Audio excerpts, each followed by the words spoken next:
The Rice and the Rain, a monk's lesson in presence. The arrival of the boy. In a quiet valley nestled between jade-green mountains, there stood an old monastery where the clouds seemed to walk among the pines. The monks who lived there rose before dawn, walked barefoot through dew-covered grass, and meditated while birds welcomed the sun. It was a place where silence was not empty, but full of presence. One morning, as the bell tolled for morning meditation, the head monk, Venerable Sumantra, found a young boy waiting at the monastery gate. The boy wore ragged clothes, his hair uncombed, his eyes darting in every direction like a bird startled by thunder. "I am Arun," the boy said, bowing awkwardly. "My father said I'm too wild for the village. He told me maybe the monks could fix me." Venerable Sumantra gazed at the boy for a long moment. "This is not a place to fix anything," he said gently, "but it is a place to see things clearly." Arun didn't understand, but he nodded, and so the boy stayed. The boy who could not sit still. Arun was unlike any other student the monastery had seen. During meditation, while others sat still as stones, he scratched his leg, counted the monks' breaths, or daydreamed about climbing trees. During scripture reading, he yawned and imagined the pages as birds flying off the shelves. "Why do we sit and breathe so much?" he once whispered to another novice. "Why not do something real?" One afternoon, after interrupting a meditation session by accidentally knocking over a water jar, Arun was brought to Venerable Sumantra. "I'm trying, really," Arun said, "but my thoughts are loud, like drums, and they don't stop." Sumantra looked at him kindly. "Would you like to help with something special tomorrow?" "Anything but sitting!" the boy exclaimed. The task of washing rice. At dawn the next day, Arun was led to the back courtyard. There sat a large wooden basin filled with uncooked rice. Next to it, several buckets of clear water. "You will wash the rice for today's meal," Sumantra said. "That's all?" Arun asked, surprised. "That is everything," the monk replied. He handed Arun a wooden ladle. "Scoop the rice, wash it gently, remove the husks and stones, and prepare it for cooking. Do it slowly, with full attention." The boy began. At first, it was fun. The rice made a soft rustle in the water. Some of it floated, some sank. The tiny pebbles looked like stars. He played with the grains like they were toys. But soon, boredom set in. His mind wandered. He began thinking of running through the forest, of the sweets he missed from the village, of how long this would take. He accidentally spilled a whole bucket of water. The monk watching nearby said nothing. He just refilled it. By midday, Arun was fuming. "This is useless," he cried. "It's just rice." The first lesson. Venerable Sumantra arrived quietly and sat beside the boy.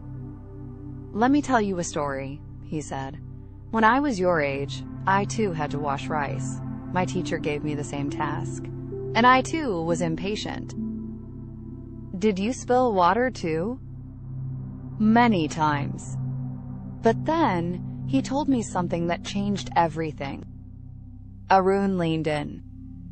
He said, "When you wash the rice, wash the rice. Not your plans, not your worries, not your boredom, just the rice." The boy frowned. "But how do you stop the thoughts?" "You don't. You just don't follow them. Each time your mind runs away, invite it back, like calling a puppy. Gently, not with anger." The monk took a handful of rice, letting it sift through his fingers. Each grain has traveled far to be here. A farmer planted it. Rain fed it. Earth nourished it. Someone harvested it. Someone carried it. And now you care for it. "It's just rice," Arun muttered again, but quieter. "And you," the monk said with a smile, "are just a boy, but look how much potential is inside you." The change.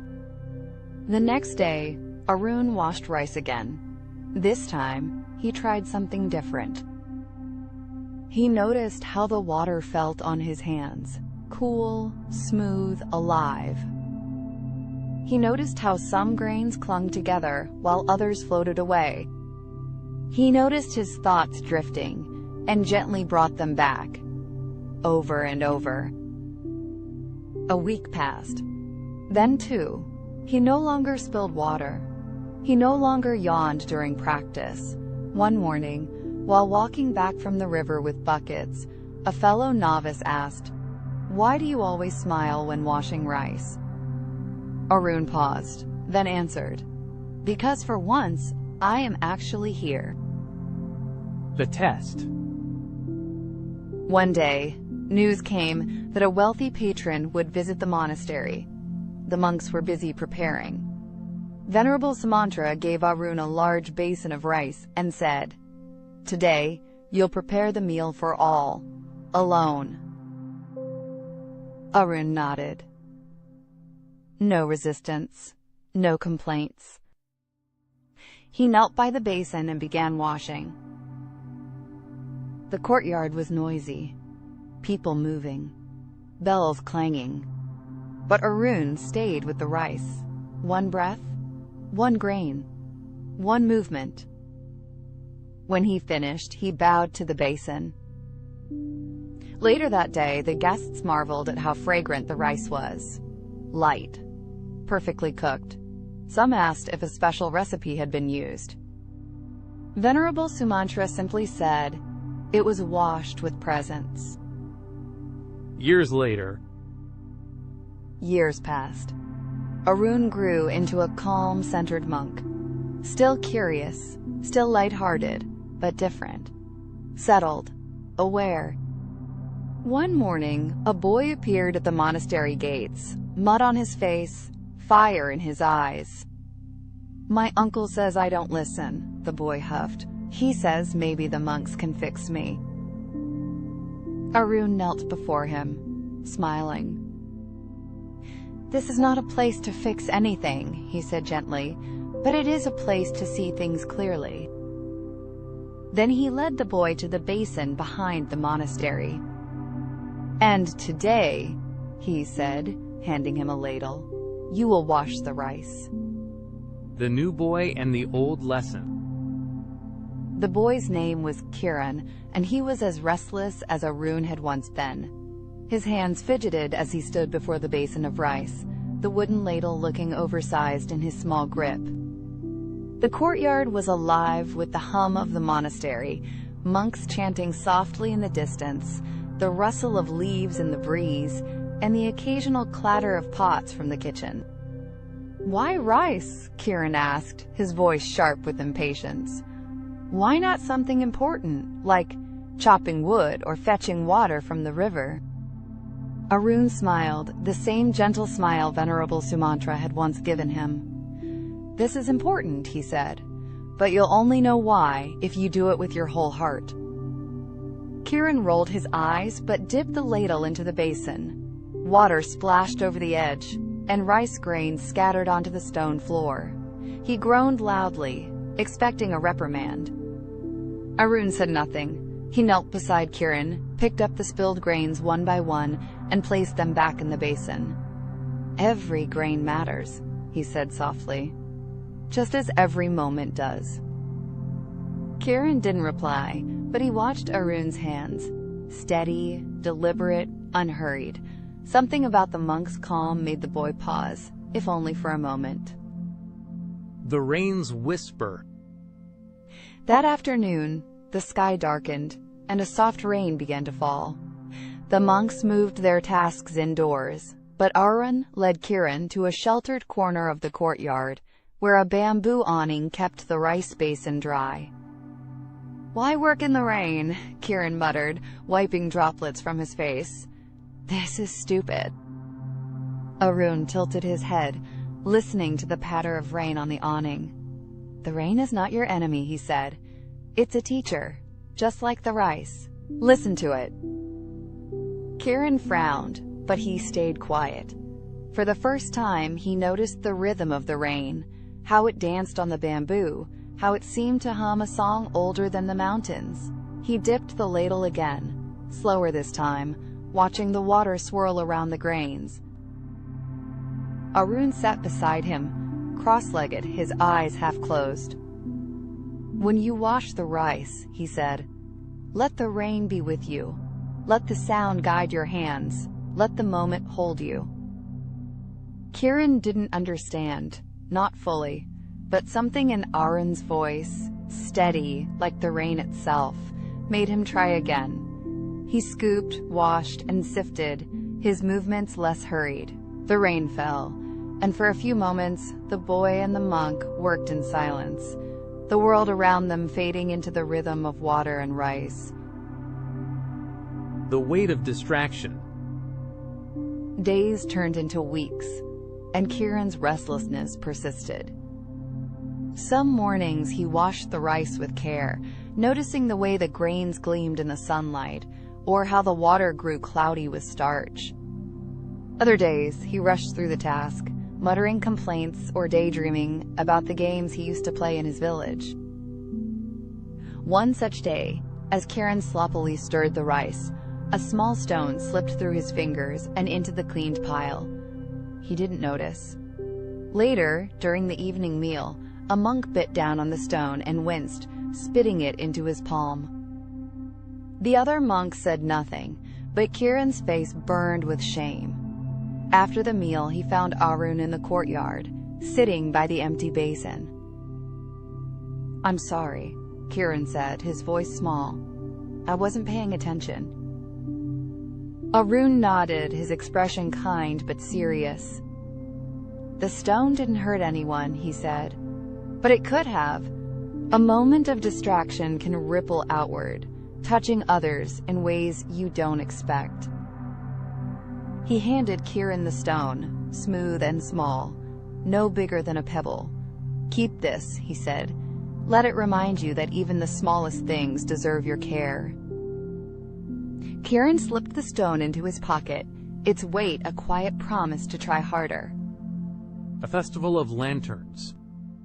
Months later, the monastery prepared for the Festival of Lanterns, a yearly celebration where the monks lit paper lanterns and floated them down the river to honor the fleeting nature of life. The valley glowed with soft light, and villagers from miles away came to join the procession. Kieran was tasked with washing rice for the festival's feast, a larger batch than ever before. The courtyard buzzed with activity, monks folding lanterns, novices arranging flowers, and villagers chattering as they arrived. Kieran knelt by the basin, the noise of the festival swirling around him. His hands moved steadily, scooping and sifting, the stone in his pocket a quiet anchor. He noticed the coolness of the water, the texture of the grains, the way the rice seemed to hum with life under his fingers. A villager passing by paused to watch. "You're just a boy," she said, surprised. "But you work like a monk." Kieran smiled, his eyes still on the rice. "I'm learning," he said simply. That night, as the lanterns floated down the river, their golden light reflecting on the water, Kieran stood beside Arun. The boy's face was calm, his usual restlessness softened. "Do you hear it?" Arun asked, gesturing to the river and the lanterns. Kieran listened. The water's gentle flow, the distant laughter, the soft crackle of the lantern's flames. It was all there, woven into one moment. "I do," Kieran said, his voice steady. "I'm here." The cycle continues. Years later, Kieran was no longer a boy but a young monk, his robes neatly tied, his steps measured and calm. He had grown to love the monastery's quiet rhythms, the toll of the bell, the rustle of the pines, the act of washing rice each morning. One dawn, As the mist curled through the valley, a girl appeared at the monastery gates. Her hair was tangled, her eyes wild with energy, her voice loud with questions. "My mother says I'm too much for her," the girl declared. "She says maybe you monks can teach me to be good." Kieran knelt before her, his smile as warm as the rising sun. "This is not a place to make you good," he said gently, "but it is a place to help you see clearly." He led her to the courtyard, where a basin of rice waited under the bamboo awning. The first drops of rain began to fall, tapping softly above them. "Today," Kieran said, handing her a ladle, "you will wash the rice." And as the girl began, splashing water and giggling at the mess, Kieran sat beside her, listening to the rain. He knew the lesson was not his to give, but hers to find. One grain, one moment, one breath at a time.